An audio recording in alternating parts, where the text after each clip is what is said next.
Dragan Stojanovic, þjálfari annar flokks karla hjá Þór, yfirþjálfari hjá yngri flokkum karla. Dragan, þú varst að bæta pínulitla menntun við þig, komið í UEFA Pro. Segðu mér eitthvað meira það.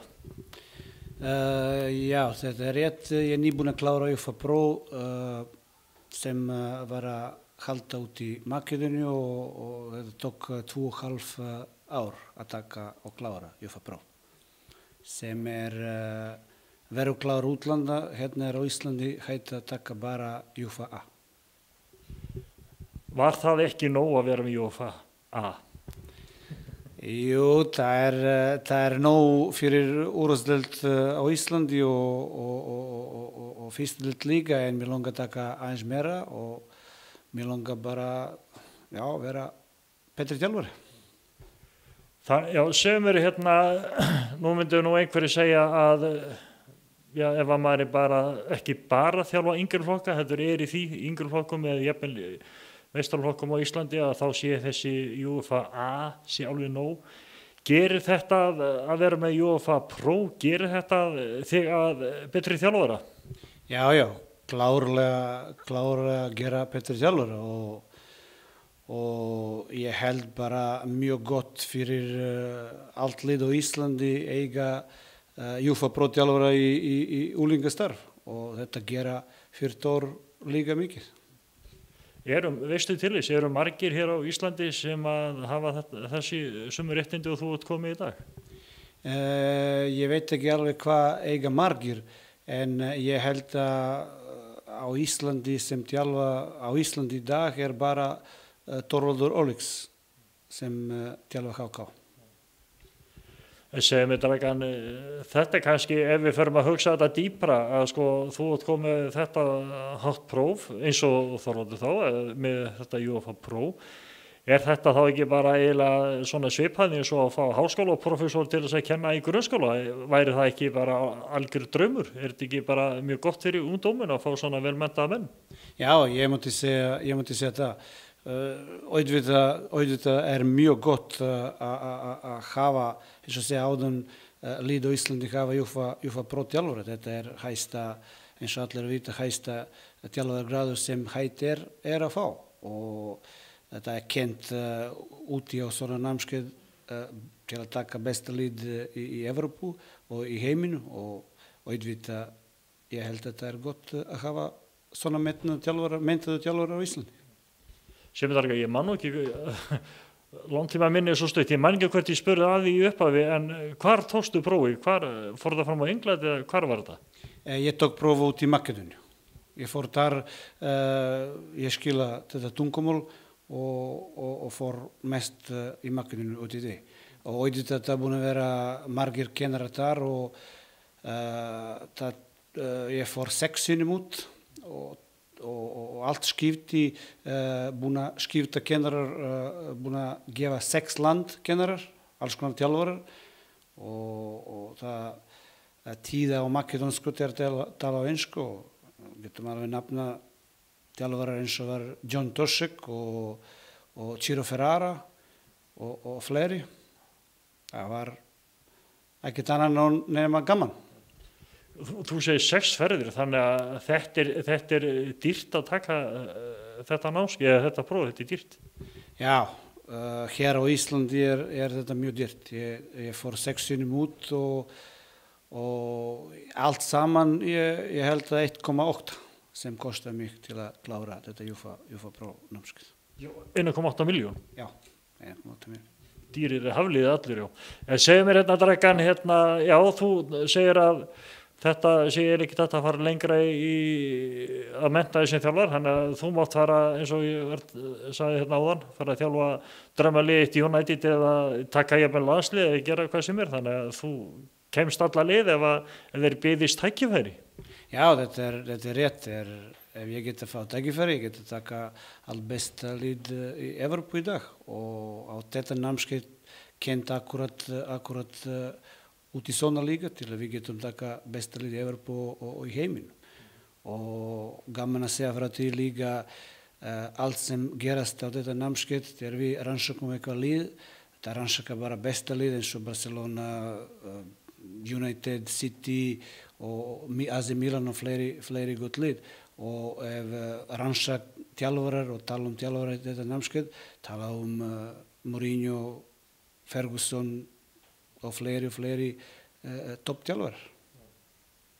Þannig að þetta ekki bara það að sé að læra menntuna, heldur því fræðist líka hvað þessir stóru kallar sem að eins og Mourinho og fleiri, hvað þeir hafa verið að gera. Já, auðvitað, það var rannsaka og tala mikið svona hvað þeir að gera og hvað mátti við gera ef við komum í þessi stuðu og þeir og búin að fara alveg yfir allt og það var gaman að heyra það og gaman að læra svona eins og þeir búin að rannsaka Real Madrid og Barcelona. Þeir var Pep Guardiola þjálfari Barcelona og Mourinho Real Madrid. Eitt gefa frí eftir leik eins og Guardiola, Mourinho með æfing og af hverju svona og alls konar svona smá litla pælingar og sem hjálpa manni mjög mikið. Komið eitthvað inn á það til dæmis eins og þegar Ferguson hætti og eftir maður hans fekk stuttan tíma á svona námskeiðum rætt hvað myndið þú gera? Hefðir þú ekki þjálfaran og stjórn og ráði nýjan og allt svoleiðis? Já, það er búin að ræða allt og hvernig að þjálfarar vinna með stjórn og með leikmenn og hver að vera fyrirliði og af hverju vera fyrirliði liðsins og allt svona smá litla pælingar líka sem mikið skipti máli fyrirlið. Sko, Dragan, og eins og ég nefndi á það, þú ert þjálfari hérna hjá öðrum flokki kalla og já, einmitt, hvernig á að velja fyrirliða og allt þetta? Þannig að þetta er bara nákvæmlega sömu fræðin sem að þú hefur við að velja fyrirliða í öðrum flokki eins og þú hefur gert þegar þú værir þjálfari hjá Stólið út í heimi. Það eru sömu pælingar. Já, ég get að hafa sama pælingar en eins og við vitum annar flokkur pínu, já, svona orðvísi flokkur og svipa og mistri flokkur getum koma smá pælingar en auðvitað þetta ekki alveg eins og mistri flokkur. En það samt einhver grunnur þarna þarna verið að leita að einhverjum ákveðnum leiðtoga. Auðvitað og ég er búin að velja leiðtoga í liðin og það er ekkert mál. Auðvitað ég gera eins og svipa múti gera með mistri flokkur aðeins mína. Hina menn gera það eins meira en ég gera svona nokkur svipa. En Þargan, ef ég eitt svona snúum okkur sem að gerast hérna heima, hvernig líst þér á fótboltan í heild bara heima? Hvernig líst þér á liðun okkar hérna, Þór Káa, Þór og bara í þennan íslenska fótbolta, hvernig blasir hann við þér núna?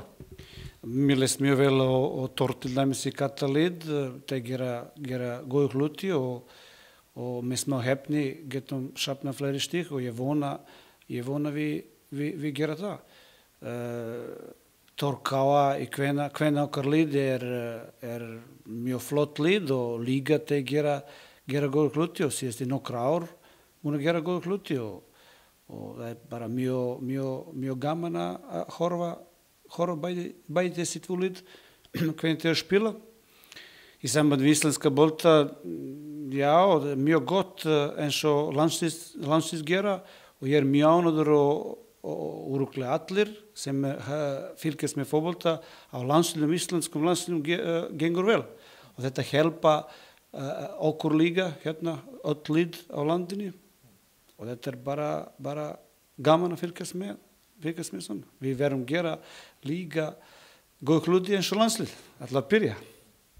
Sem Dragan, ef ég spyr nú svona, hverjum spáru Íslandsmeistaratitlunum ef við byrjum bara til dæmis hjá köllunum?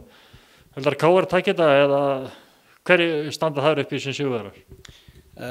Ég myndi giska á FH. En hjá stelpunum?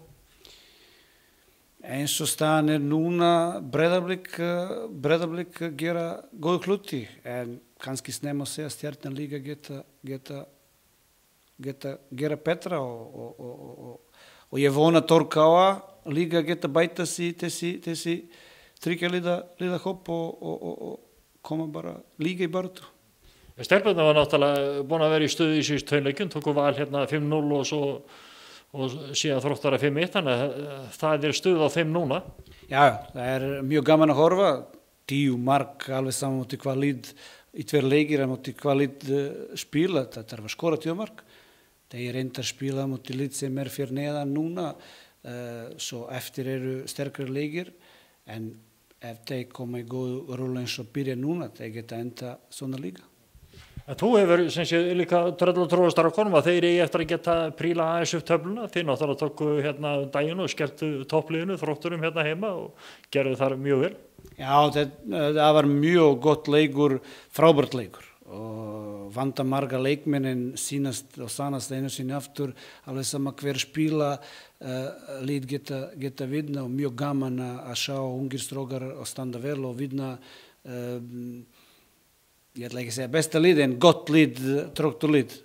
Ég meina við vinnum Tróttur, við erum betra lið en Tróttur eftir þennan leið, segja sig sjálf. En við þarfum að halda áfram og vinna fleiri leikir og eins og næsta leik, næsta lögðan, eigum Bíabólungur á eftir og ég bara bjartsýn út í okkar kallalið. Þannig að Dragan, þú hefur þá trú á því að Þór eigi eftir að enda jafnvel ofar á töflunni heldur en þeir eru í dag? Já, ég held að Þór geta alveg enda ofarlega töflunni. Þór eiga mjög gott lið, við eigum mannskap sem búin að spila marga ár saman og þetta bara flott lið og ég trú alveg það. Dragan, segir mér, nú ert þú þjálfari hjá öðrum flokki, þannig að þú hlýtur að þurfa hafa gott samstarf við Donna með meistaraflokka þegar þarna eru margir leikmenn sem eru bæði í öðrum flokki og meistaraflokki. Hvernig gengur það samstarf? Já, þessi samstarf gengur bara mjög vel. Við ræðum fyrir hver leik bæði annan flokkur og svolítið meistaraflokkur líka og okkar strókar annan flokkur fara á milli og samstarf okkar bara mjög gott. Mjög gott. Dragan, það var gaman að sittast niður með þér og fá þennan fróðleik og þannig að við vonum bara að báði meistaraflokkurnar okkar endi bara sem næst toppnum í haust og jafnvel bara á toppnum. Já, við vonum allir það og bara takk sömuleiðis. Takk fyrir Dragan og gangið vel. Takk.